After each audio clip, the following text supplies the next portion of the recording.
Admiral Kethavar stood in the command center of the Imperial Station, his forearms crossed behind his back as he studied the massive display screens. The Zephyrian officer had spent 40 years keeping order in Sector 7 Alpha, and nothing surprised him anymore. Pirates, smugglers, rebel cells. He had seen them all and crushed them with the might of the Galactic Empire. Today felt different. "Admiral, we have a problem," called out sensor technician Mordan from his workstation. His voice carried a note of confusion that made Kethavar's skin crawl. In all his years of service, Mordan had never sounded uncertain about anything. "What kind of problem?" Kethavar walked over to the sensor station, his heavy boots clicking on the metal floor. The command center was quiet except for the soft hum of computers and the occasional beep from monitoring systems. "There's a ship at the edge of our scanning range, but sir, it doesn't match anything in our databases." Mordan's tentacles moved rapidly over his control panel, pulling up data streams and energy readings. "The computer can't identify the design or origin." Kethavar leaned over the technician's shoulder and studied the readings. The ship was large, much larger than most civilian vessels that passed through this sector. But what caught his attention was the power signature.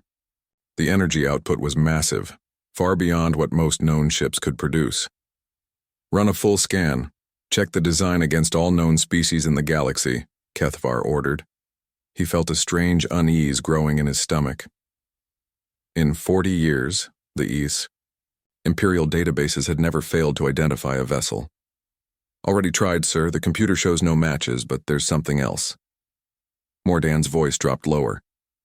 "The ship's broadcasting identification codes that the system recognizes, but they're ancient, over 300 years old."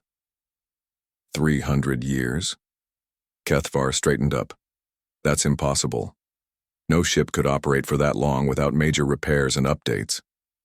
"The codes identify the vessel as human, sir." The words hit Kethavar like a physical blow. He had studied galactic history, and he knew about humans. They were a primitive species that had barely achieved faster-than-light travel when their homeworld went silent during the Great Silence. The Empire had sent investigation teams, but they found nothing. No colonies, no ships, no trace of human civilization anywhere in the galaxy. The official records classified humans as extinct. "Run the scan again," Kethavar said slowly. "Check everything twice." Mordan's tentacles moved over his controls once more. The same results appeared on his screen. A large, unknown vessel with power readings that exceeded most Imperial warships, broadcasting ancient human identification codes. "Sir, the ship is moving," reported Navigation Officer Zeltaz from across the command center. "It's heading into our sector at standard cruising speed." Kethavar watched the tactical display as a small dot moved steadily toward their position. The ship wasn't trying to hide or sneak past their sensors. It moved with the confidence of a vessel that had every right to be there. "Any weapons signatures?" he asked. "Negative, sir. No active weapons detected, but..." Zeltaz paused. "The energy distribution is strange.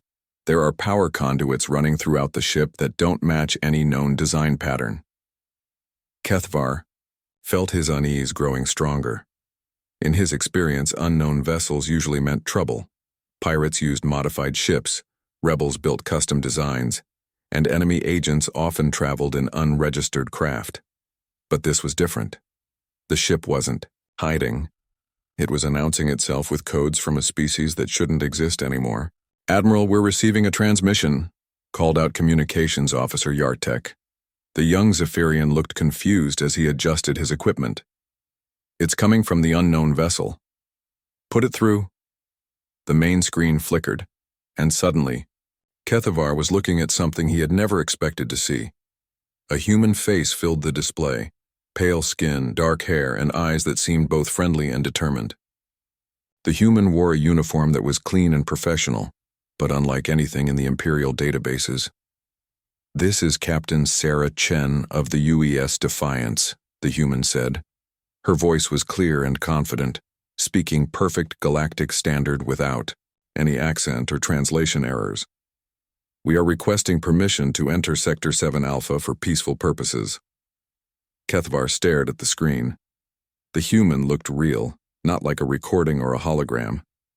Her eyes seemed to focus directly on him, as if she could see him through the transmission. "Captain Chen," he said slowly, trying to keep his voice steady. "This is Admiral Kethvar of the Imperial Navy. According to our records, your species has been extinct for over 3 centuries. The human smiled. It was not a threatening expression, but something about it made Kethvar feel small. "Reports of our extinction have been greatly exaggerated, Admiral. We've been busy." "Busy doing what?" "Learning, growing, preparing." Captain Chen's smile faded slightly. "Admiral, I need to speak with your superiors. I carry a message that will change everything you think you know about this galaxy." Kethvar felt his training take over. Unknown ships, extinct species, mysterious messages. This had all the signs of a major security threat. "Captain, I'm going to need you to stop your vessel and prepare for inspection. We have protocols for unidentified ships in Imperial space." "I understand your concern, Admiral, but I'm afraid inspection won't be possible. The Defiance carries technology that your people aren't ready to see yet."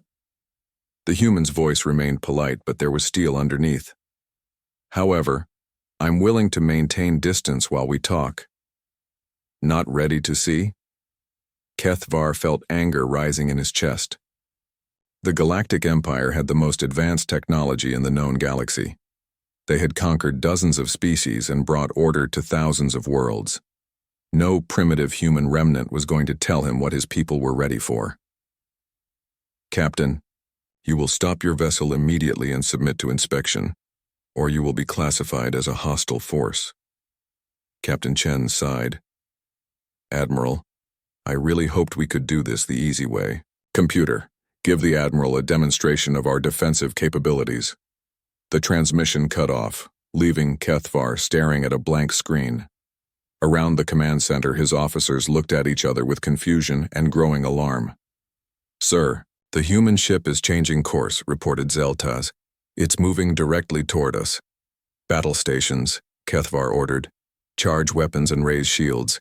If they want to threaten an Imperial station, they'll learn what happens to species that challenge the Empire." Alarms began sounding throughout the station as the crew prepared for combat.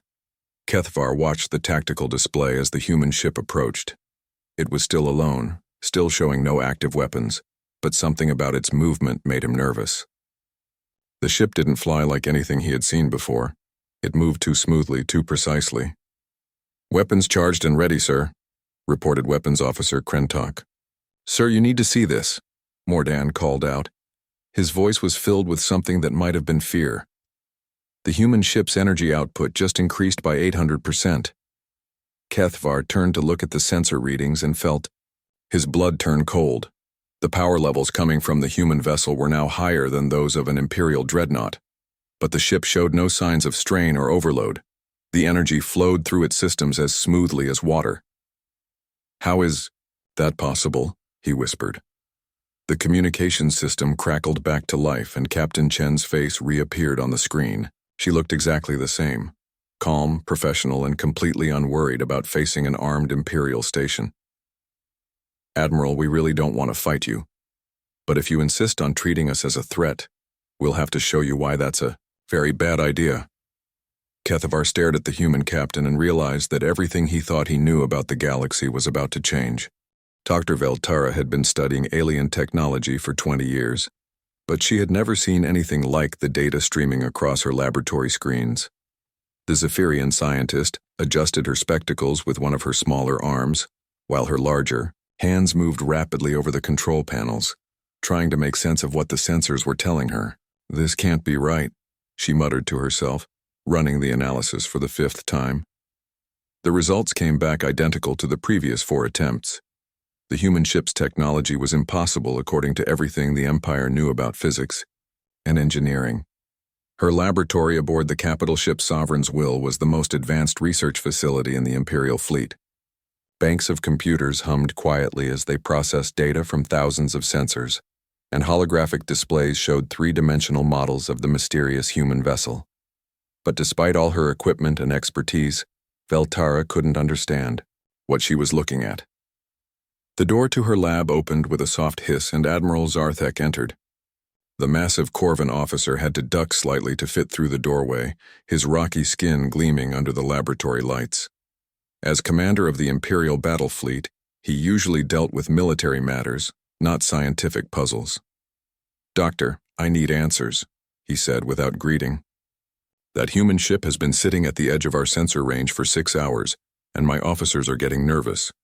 What exactly are we dealing with?" Veltara turned to face the Admiral, her 4 eyes blinking in sequence as she tried to organize her thoughts. "Admiral, I've analyzed the sensor data 17 times. The human vessel appears to be using technologies that shouldn't exist." "Explain." "Their power source appears to be some form of fusion reactor, but it's burning completely clean. No waste products, no radiation leakage, and an efficiency rating that exceeds 100%. Veltara gestured to a holographic display, showing energy flow patterns. "According to our understanding of physics, that's impossible." Admiral Zarthek crossed his arms. "What else?" "Their hull material doesn't match anything in our databases. It's absorbing and redirecting energy in ways that suggest they've found a method to manipulate matter at the molecular level. And their propulsion system?" Veltara paused, shaking her head. "They're not using conventional engines at all. The ship seems to be manipulating gravitational fields to move through space. That's theoretical technology. Our best scientists have been working on gravitational manipulation for decades without success." "I know, sir. But the humans appear to have solved it completely. Their ship moves through space like it's swimming through water instead of fighting, against the laws of physics." Admiral Zarthek walked over to the main display, studying the images of the human vessel. It looked crude compared to Imperial designs, angular where Imperial ships were smooth, functional where they were elegant. But there was something about its proportions that suggested power and purpose. "What about weapons?" he asked. "That's where things get really interesting," Veltara said. She pulled up a new set of readings. "They have weapon ports, but the energy signatures don't match anything we've seen before. It looks like they've taken technologies we use for construction and mining and turned them into weapons. Such as matter disruptors, gravity manipulators, and something that appears to be a focused antimatter beam. Admiral, they've weaponized technologies that we consider too dangerous for military use." The Admiral was quiet for a long moment, studying the data. In his 40 years of military service, he had faced rebels, pirates, and enemy fleets from a dozen different species. But he had never encountered anything that his ships couldn't handle with superior firepower and tactics. "Doctor, are you telling me that this single human ship could pose a threat to my entire battle fleet?" Veltara looked at her readings one more time before answering. "Admiral, based on these power signatures and weapons configurations, I believe this single human ship could destroy your entire battle fleet without taking significant damage." The words hung in the air between them like a physical presence. Admiral Zarthek had commanded fleets that could reduce planets to rubble and break, the military power of entire species. The idea that one ship from an extinct civilization could threaten him was almost impossible to accept. "That's not possible," he said finally. "Sir, I've been analyzing alien technology for 2 decades. I've seen weapons that could crack moons and shields that could deflect the energy of stars. But I've never seen anything like what the humans have built." Before the Admiral could respond, the laboratory's communication system activated. "Dr. Veltara, Admiral Zarthek, please report to the bridge immediately. The human ship is requesting to speak with you." They made their way quickly to the bridge of the Sovereign's will. The massive command center was filled with officers from a dozen different species, all working together to manage the most powerful warship in the sector. Captain Morval, a veteran Altarian officer, met them at the entrance. "The human captain has been asking to speak with our senior science officer and fleet commander," he explained. "She says she has technical information to share." "Admiral." Zarthek took his position in the command chair while Dr. Veltara stood nearby. "Put her through." The main screen activated, showing Captain Chen sitting in what appeared to be the bridge of her ship. The background was clean and functional, with displays and controls that looked both advanced and simple at the same time. Admiral Zarthek, Dr. Veltara, thank you for agreeing to speak with me, Captain Chen said. I understand you've been analyzing our ship. Captain Chen, Admiral Zarthek replied, we're trying to understand how your species survived and developed such advanced technology. That's a long story, Admiral, but the short version is that when our homeworld went silent 3 centuries ago, it wasn't because we died out. We made a choice to isolate ourselves from the galaxy while we solved some fundamental problems. What kind of problems? Dr. Veltara asked. The problem of scarcity, the problem of energy limitations, the problem of being bound by conventional physics. Captain Chen smiled.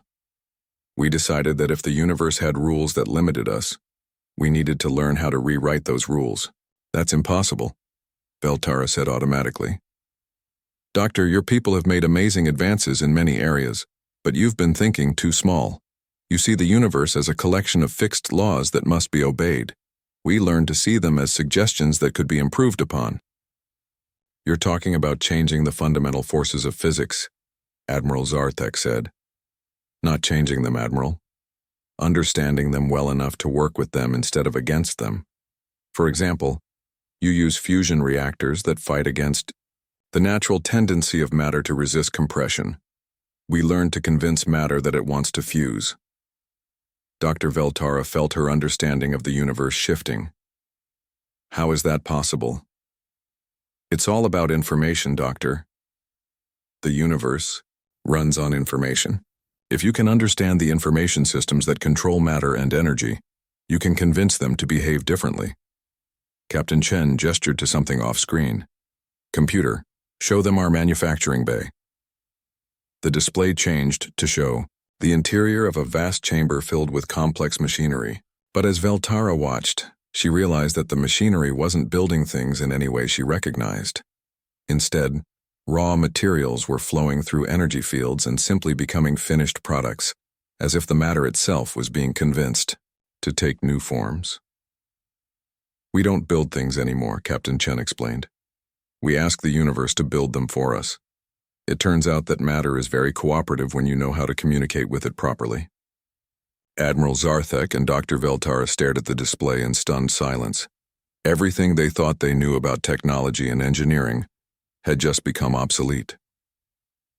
Captain, Admiral Zarthek said slowly, how many ships like yours exist? Captain Chen's smile returned, but this time it wasn't entirely friendly. Admiral, the Defiance is just a scout ship. We have vessels that make it look like a small boat. The bridge of the Sovereign's will fell completely silent as the implications sank in. The Galactic Empire's technological superiority, the foundation of their power for 1,000 years, had just vanished in a single conversation. Admiral Zarthek stood on the bridge of his flagship, watching 12 of the Empire's finest warships take their positions around the human vessel. The Sovereign's will alone carried enough firepower to level a city, and his battle group could reduce an entire fleet to scrap metal in minutes. Yet he felt nervous as he studied the single human ship, floating calmly in the center of his formation.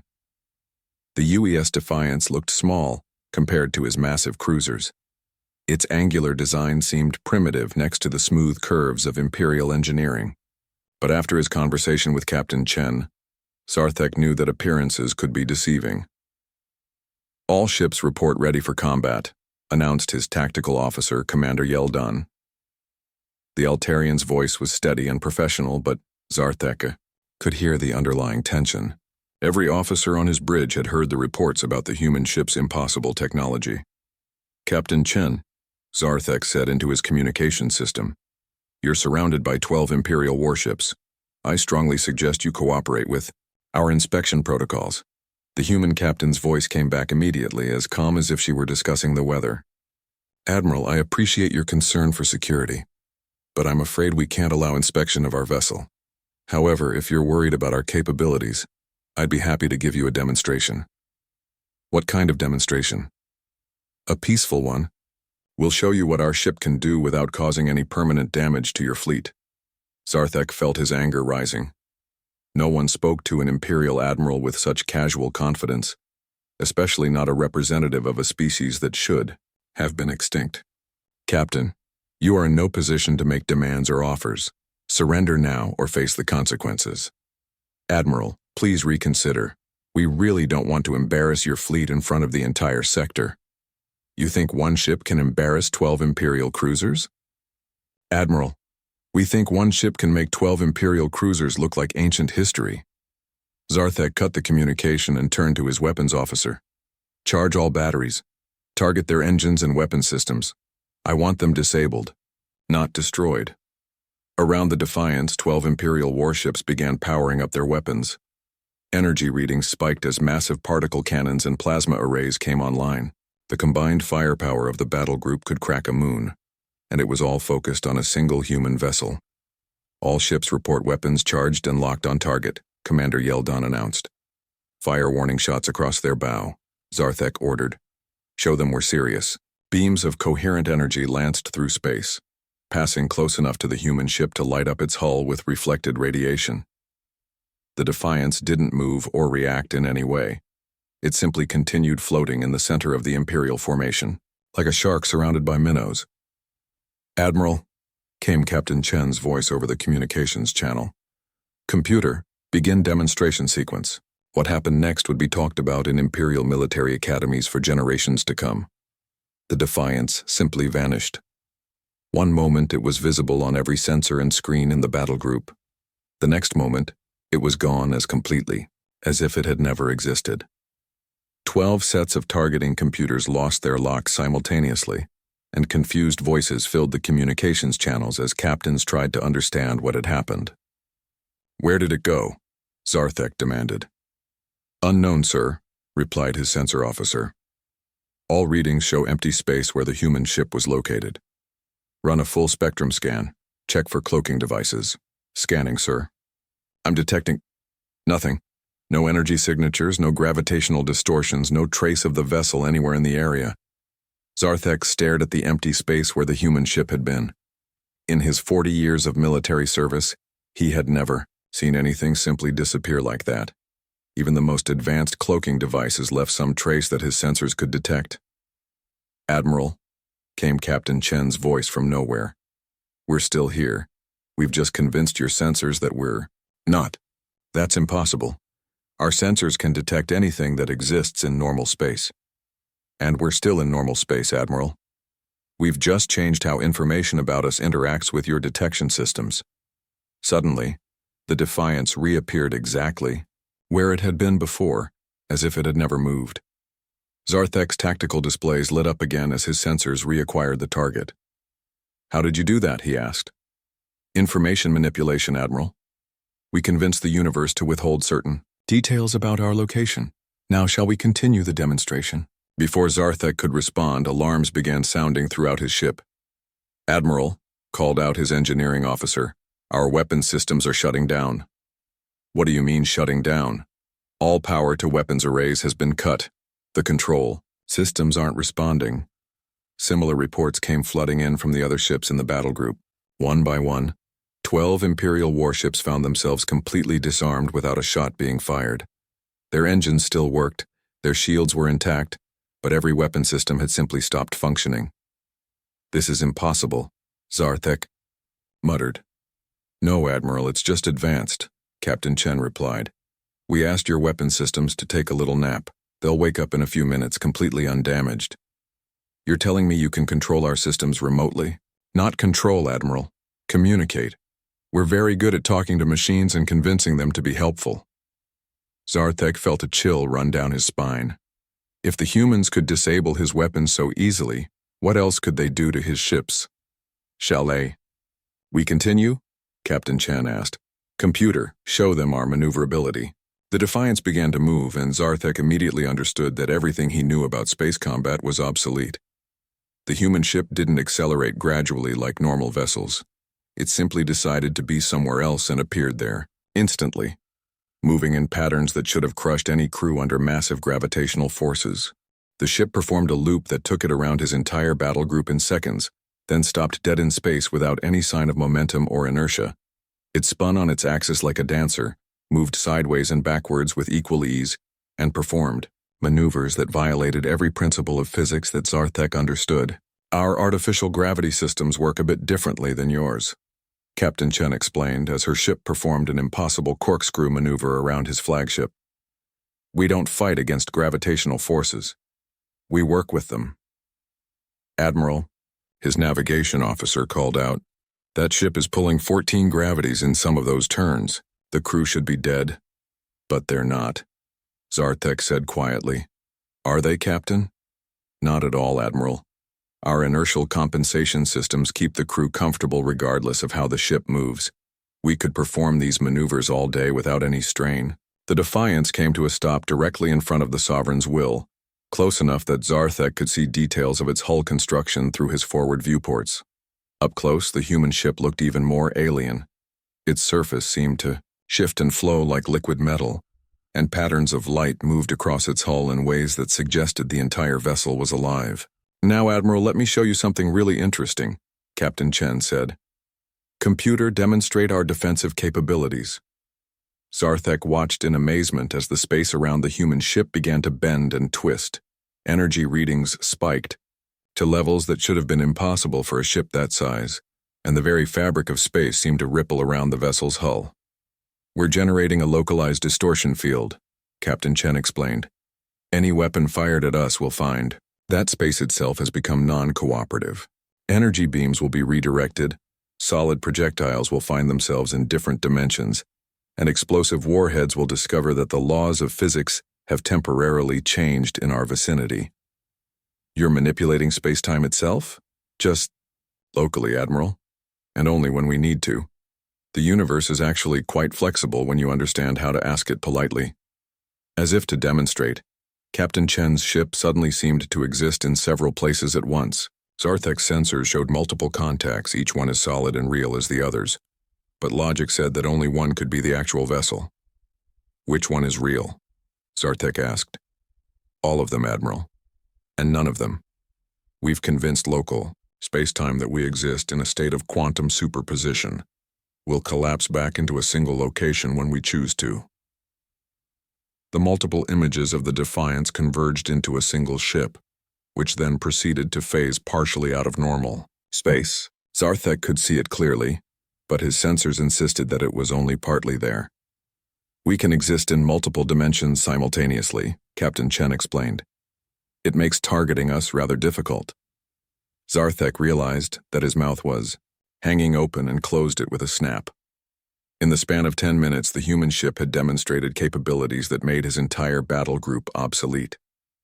They could disappear, disable his weapons remotely, move in ways that defied physics and defend themselves using space-time itself as a shield.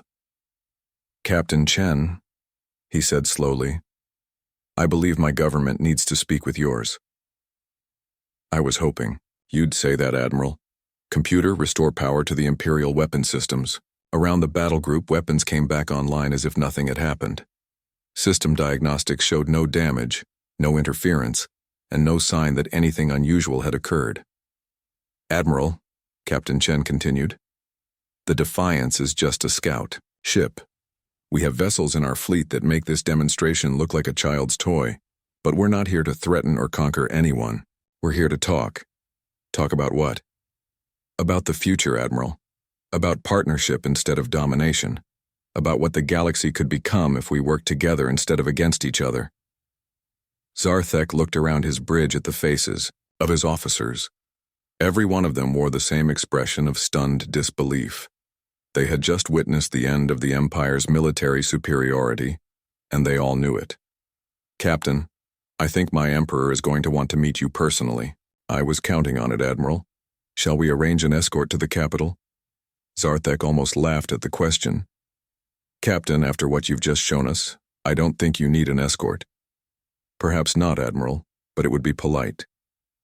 Emperor Drakthul had ruled the Galactic Empire for 30 years, and in all that time he had never called an emergency session of the Imperial Council. The massive chamber on Zephyr Prime, with its soaring columns and ancient murals depicting 1,000 years of Imperial conquest, had witnessed many important moments in galactic history. But nothing like this. The Emperor sat on his throne of black stone, carved from the heart of a dead star and polished to mirror brightness. Around him, representatives from dozens of species filled the circular chamber. Zephyrians with their 4 arms and calculating minds, massive Corvins with their rock-like skin, graceful Altarians with their flowing robes, and many others. All of them looked worried. "Report," the Emperor commanded, his deep voice echoing through the chamber. Admiral Zarthek stepped forward, still wearing his dress uniform from the ceremony where he was supposed to have received a medal for capturing the human ship. Instead, he had returned with news that shook the foundations of Imperial power. "Your Majesty, the situation is worse than we initially believed. The human vessel was not an isolated incident. Our intelligence networks are reporting human ships appearing simultaneously across the galaxy." "How many ships?" asked General Vektar, the Empire's supreme military commander. "At least 40 confirmed sightings, sir. Possibly more. They're appearing in major sectors throughout Imperial space, and they all demonstrate the same impossible technologies we witnessed in Sector 7 Alpha." The Emperor leaned forward on his throne. "Are they attacking our forces?"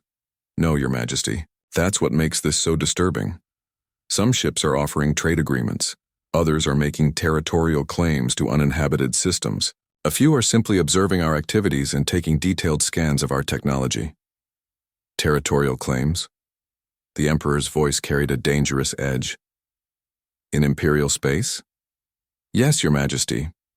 They're claiming systems that we classified as worthless, planets with unusual gravity fields, asteroid belts with strange mineral compositions, gas giants with exotic atmospheric conditions, areas we ignored because they had no strategic or economic value." Chancellor Morgeth, the Empire's chief civilian administrator, spoke up from his position near the throne. "Your Majesty, our economic analysts have been studying these territorial claims. The systems the humans are interested in contain resources that we don't understand how to use. But if their technology is as advanced as Admiral Zarthek reports, they might be the raw materials for technologies we can't even imagine," the Emperor finished. "What else?" Admiral Zarthek activated a holographic display in the center of the chamber. Star charts appeared, showing the locations of confirmed human sightings. "Your Majesty, intelligence suggests that the humans have formed alliances with several species we classified as primitive or extinct." The display zoomed in on specific systems, showing ship designs that combined human technology with other species' engineering approaches. Some vessels were clearly built by the crystalline Shadari, who had vanished from known space 200 years ago. Others bore the organic curves of the Velkan bioships, despite the fact that the Velkans had supposedly died out during the plague years. "They've been busy during their isolation," General Vektar observed grimly. "There's more," Admiral Zarthek continued. "We've detected what appear to be human construction projects in deep space. Massive structures being built in areas we can't even reach with our current technology." "What kind of structures?" "Unknown, Your Majesty. Our long-range sensors can barely detect them, but they appear to be larger than our biggest space stations, and they're being built at a speed that suggests the humans have solved the problem of large-scale automated construction." The Emperor was quiet for a long moment, thinking through the implications. The Galactic Empire had built its power on 3 foundations: superior technology, military might, and economic control. The humans seem to have made all 3 advantages obsolete overnight. "Your Majesty," interrupted Communications Minister Yalson, "we're receiving a priority transmission from the capital system's outer sensors." "What kind of transmission?" "A human vessel has just entered our home system, Your Majesty.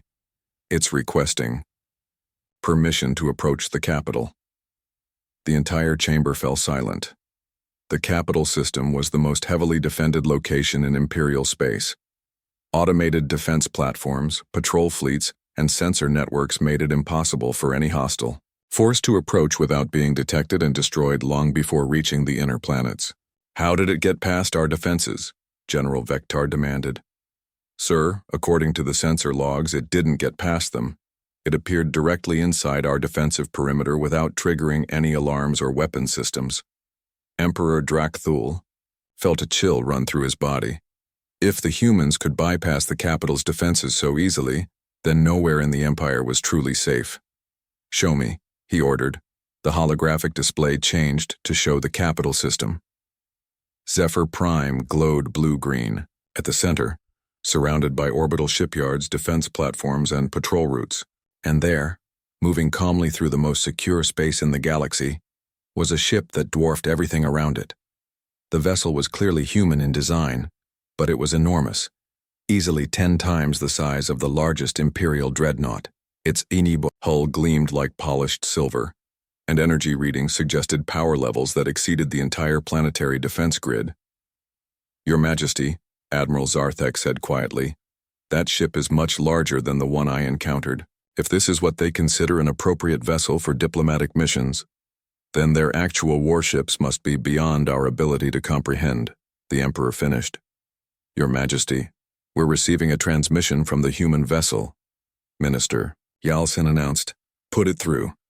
The chamber's main display activated, showing the bridge of the human ship. Captain Chen sat in a command chair that looked both comfortable and functional, surrounded by displays and controls that seemed to respond to her thoughts rather than physical manipulation. "Emperor Drakthul," she said, inclining her head in a gesture of respect. "Thank you for agreeing to speak with me. I am Captain Sarah Chen of the United Earthship Ascendant." "Captain Chen, you have caused quite a disturbance in my territory. I apologize for any inconvenience, Your Majesty. But after 3 centuries of isolation, we felt it was time to rejoin galactic society. Rejoin implies that you were part of it to begin with. According to our records, humanity never progressed beyond primitive space travel." Captain Chen smiled. "Your records are correct, Your Majesty. 300 years ago we were barely capable of reaching our neighboring star systems, but we learned very quickly. So it would seem. Captain, I'll be direct. Your ships have demonstrated capabilities that make our most advanced technology look primitive. What do you want?" "Partnership, Your Majesty. The galaxy is vast and full of wonders that neither humans nor the Empire could explore alone. We believe that cooperation will benefit everyone. And if we refuse this partnership, then you refuse it, Your Majesty. We're not here to force anything on anyone, but we are here to stay." Emperor Drakthul studied the human captain's face. There was no threat in her expression, no hint of aggression or conquest, but there was also absolute confidence, the certainty of someone who held all the advantages and knew it. "Captain, you say you want partnership, but you've demonstrated that you could simply take whatever you wanted. Why negotiate?" "Because taking things by force is wasteful and inefficient, Your Majesty. It's much easier to work together than to fight. Besides, the Empire has many qualities that we admire. Your organizational skills, your diplomatic experience, your knowledge of galactic politics. We could learn a great deal from each other. And if we see your presence as a threat to Imperial security, then you would be making a mistake, Your Majesty, but not one that would end in violence. We would simply continue our activities while giving you time to reconsider." The Emperor realized that he was being offered a choice between partnership and irrelevance. The humans weren't threatening to conquer the Empire. They were offering to let it remain relevant in a galaxy that had suddenly changed beyond recognition. "Captain, I think we need to arrange a formal meeting, face-to-face." "I agree, Your Majesty. When would be convenient?" "Now, Captain, if you're sincere about partnership, then let's begin immediately. I'll be honored to visit your palace, Your Majesty. With your permission, I'll dock with your primary spaceport in 1 hour." The transmission ended, leaving the Imperial Council in stunned silence. Emperor Drakthul looked around the chamber at the faces of his advisors. Some looked frightened, others angry, and a few seemed almost excited by the possibilities. "Your Majesty," Chancellor Morgeth said carefully, "what if this is a trap?" "Then we spring it and see what happens," the Emperor replied. "But I don't think it is. These humans could have destroyed us already if that was their intention." "So what do we do?" General Vektar asked. Emperor Drakthul stood up from his throne and walked to the great window that looked out over the capital city. Billions of beings from dozens of species lived and worked in the towers and streets below, all of them trusting that the Empire would protect them and provide for their needs. We adapt, he said finally. The galaxy has changed, and we must change with it or become extinct. General, stand down all military forces. Admiral, I want our best diplomatic teams prepared for extended negotiations. Chancellor, begin analyzing. What partnership with the humans might mean for our economy and government? Your Majesty, Admiral Zarthek said, are we surrendering? No, Admiral. We're evolving. 6 months after first contact, Admiral Keithvar stood in the observation deck of the newly constructed Terran Imperial Space Station, watching something that would have been impossible to imagine a year ago. Through the massive transparent aluminum windows, he could see human and Imperial ships working side by side, their crews learning from each other in ways that benefited everyone. The space station itself was a marvel of combined engineering. Human technology had provided the impossible, materials that were stronger than anything the Empire had ever created, power systems that seemed to violate the laws of physics, and artificial gravity that worked perfectly throughout the massive structure. Imperial knowledge had contributed the organizational systems, the diplomatic protocols, and the cultural understanding needed to make dozens of different species work together. It's quite a sight, isn't it? Captain Chen joined him at the observation window. She wore a new uniform that combined human and Imperial design elements, a visible symbol of the cooperation that was changing the galaxy. 6 months ago, I was prepared to destroy your ship, Kethvar admitted. Now I'm learning technologies that I couldn't even imagine existed. And we're learning things we never knew we needed to know. Your people understand organization and cooperation on a scale we never achieved. Humans are very good at solving individual problems, but the Empire knows how to coordinate solutions across an entire galaxy. Through the window, they watched a joint exploration fleet preparing for departure. Human ships that looked like flowing metal sculptures worked alongside Imperial vessels with their classical angular designs. The crews had been training together for weeks, learning to combine human intuition with Imperial discipline.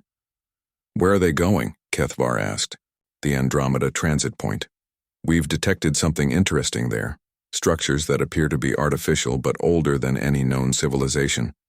The Empire has the historical knowledge to understand what they might mean, and we have the technology to get there safely. Kethvar nodded. The Andromeda transit point was a region of space that the Empire had always avoided. Strange energy readings and gravitational anomalies made it too dangerous for conventional ships to explore, but human vessels, with their impossible physics-defying capabilities, could navigate areas that would destroy any normal craft. Admiral, Captain Chen continued, I have something to show you. Something that explains why we really came back. She led him through the station's corridors, past laboratories where human and Imperial scientists worked side by side, past cultural exchange centers where different species learned about each other's histories and traditions, past training facilities where mixed crews prepared for missions that neither humans nor the Empire could accomplish alone. They entered a secured section of the station that Kethvar had never seen before. The corridors here were different. The walls seemed to be made of some kind of living metal that pulsed with soft light, and the air itself felt charged with possibilities. This is our real laboratory, Captain Chen explained, where we work on the projects that will determine the future of the galaxy. The chamber they entered was enormous, filled with devices and displays that Kethvar couldn't begin to understand. But at the center of the room was something that made him stop and stare. It was a 3-dimensional map of the galaxy, but not like any map he had ever seen. This one showed layers of information, energy flows, gravitational currents, and something else that looked almost like a nervous system spreading across space itself. What am I looking at? He asked. The galaxy as it really is, Admiral. Not just stars and planets, but the underlying information structure that connects everything. We call it the galactic mind. Mind? The universe is much more alive than anyone realized, Admiral.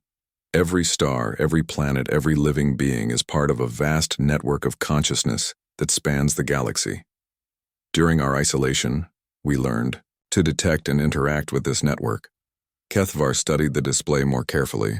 The patterns of light flowing between stars did look organic, almost like the neural pathways in a brain. Are you saying the galaxy is alive? Not alive in the way we usually think about it, but aware, yes. Conscious in a way that's difficult for individual beings to understand, and it's been trying to communicate with us for millions of years. Communicate about what? Captain Chen gestured to a section of the map where the light patterns seemed darker and more chaotic. About threats that no single species could handle alone. Admiral, the galaxy is vast, and most of it is wonderful. But there are things in the deep dark between galaxies that view consciousness itself as a threat to be eliminated. Kethvar felt a chill run down his spine. What kind of things? Entities that exist in the spaces between realities. Beings that feed on the destruction of conscious thought. Forces that seek to return the universe to a state of cold, empty silence. Captain Chen's expression was serious. The galactic mind has been preparing defenses for eons, but it needed species that could work together, combine their strengths, and create technologies that could function on a galactic scale. And that's why you came back. Not just to rejoin galactic society, but to prepare for war. To prepare for survival, Admiral. The threats we face are so vast that no single species, no matter how advanced, could stand against them alone. But, together, combining human innovation with imperial organization, Shadari crystalline technology with Velkan biological engineering, and the knowledge of dozens of other species. We might have a chance, Kethvar finished. More than a chance. Admiral, we believe we can do more than just survive. We think we can help the galaxy itself evolve into something greater than the sum of its parts. They stood in silence for a moment, studying the map and thinking about the implications. The Empire had always seen itself as the supreme authority in the galaxy, the ultimate expression of order and civilization. But now Kethvar understood that they were just one small part of something infinitely larger and more complex. How long do we have, he asked. The first scouts from the deep dark will arrive within the next century. We need to be ready by then. A century seems like a long time. Not when you're trying to unite an entire galaxy, Admiral. The Empire is just the beginning. We need to reach out to species that have never had contact with galactic civilization. We need to explore regions of space that no one has ever visited. We need to develop technologies that don't exist yet and solve problems that we don't even understand. Kethvar thought about everything that had changed in the past 6 months. The signing of the Terran Accords, which had fundamentally altered the balance of power in the galaxy. The establishment of joint research facilities where impossible discoveries were being made every day. The cultural exchange programs that were breaking down barriers between species that had been enemies for centuries. It's working, isn't it? He said. The cooperation, the partnership. It's actually working. Better than we hoped, Admiral. Humans bring creativity and innovation. The Empire brings stability and coordination. Other species contribute their own unique strengths. Together, we're accomplishing things that none of us could manage alone. And the galaxy itself approves? Captain Chen smiled.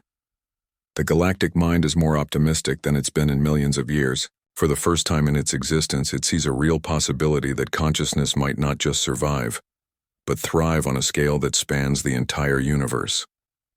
They returned to the observation deck, where the joint exploration fleet was ready to depart. Kethvar watched the ships move away from the station with perfect coordination, their crews working together despite coming from dozens of different worlds and cultures. Admiral, Captain Chen said, would you like to see something special? What did you have in mind?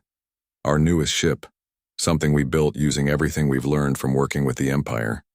The space around the station shimmered, and suddenly a new vessel appeared. Not arriving from somewhere else, but simply materializing as if it had always been there. The ship was beautiful in a way that transcended species and cultures. It combined the flowing organic curves of human design with the geometric precision of imperial engineering, while incorporating elements from a dozen other civilizations. The UES Unity, Captain Chen said proudly. Built by humans, Imperials, Shadari, Velkans, and 6 other species working together. It's not just a ship, it's a mobile embassy, a research laboratory, and a statement that the galaxy has chosen cooperation over conflict. It's magnificent, Kethvar breathed. And it's just the beginning, Admiral. In 100 years, when the real threats arrive, they'll find a galaxy that's ready for them. A galaxy that's learned to work together instead of fighting each other. A galaxy that's become something greater than anyone ever imagined possible.